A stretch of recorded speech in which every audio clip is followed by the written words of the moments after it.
মনার সামনে কম্পাসকে কাছে টানে বিহান। বিস্তারিত জানতে সম্পূর্ণ ভিডিও লাইক দিয়ে দেখতে থাকুন। বিহান মুক্তিকে বাড়ি থেকে চলে যেতে বললে মুক্তি ইমোশনালি কথা বলে কাঁদতে থাকলে মেঘমালা বলে, মা, এই কুমিরের কান্নায় বিশ্বাস করবেন না। কিন্তু মুক্তি যে বাড়ি ছেড়ে চলে যেতে যায়, ঋতুজা বাধা দেয় আর বলে, তোর ওপরে আমার রাগ নেই। আমি ভেবেছিলাম আমার মতো তুইও একটা ভালো জীবন কাটাবি, তাই এই বাড়িতে এনেছিলাম।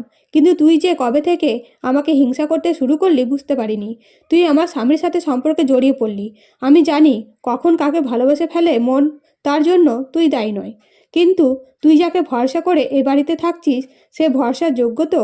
কারণ আমি তাকে বিশ্বাস করি না। তখন মুক্তি বলে, একবার ক্ষমা করে দে।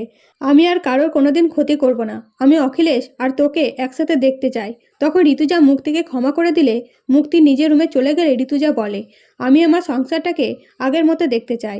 আমি চাই সবাই হাসিখুশি করে থাকুক।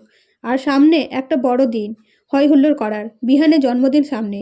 সেই মুহূর্তে শেষটা ও মনে এসে উপস্থিত হয়। আর শেষটা ঋতুজাকে বলে, আপনার শরীর অসুস্থ তাই দেখতে চলে এলাম। তখন ঋতুজা বলে, শরীর খারাপ ছিল, এখন একটু ভালো আছি।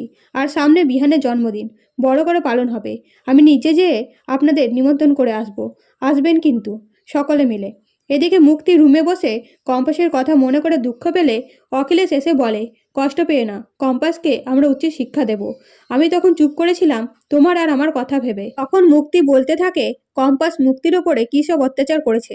তখন অখিলেশ বলে, মুক্তি, এখন এমন কিছু করো না যাতে বিপদ হয়। ঋতুজা তোমাকে এবারে থাকতে দিয়েছে, তাই সকলে রাজি হয়েছে, কিছু বলেনি।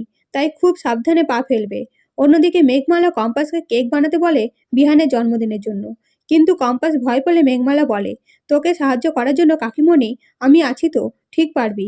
এইসব কথা শুনে বিহান মজা করে বলে, কেক বানালে হবে তো?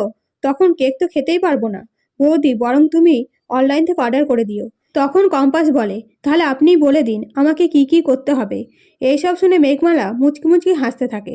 তো বন্ধুরা, কম্পাস ধারাবাহিকে নতুন নতুন আপডেট পেতে চ্যানেলটিকে সাবস্ক্রাইব করে পাশে থাকবেন। ধন্যবাদ।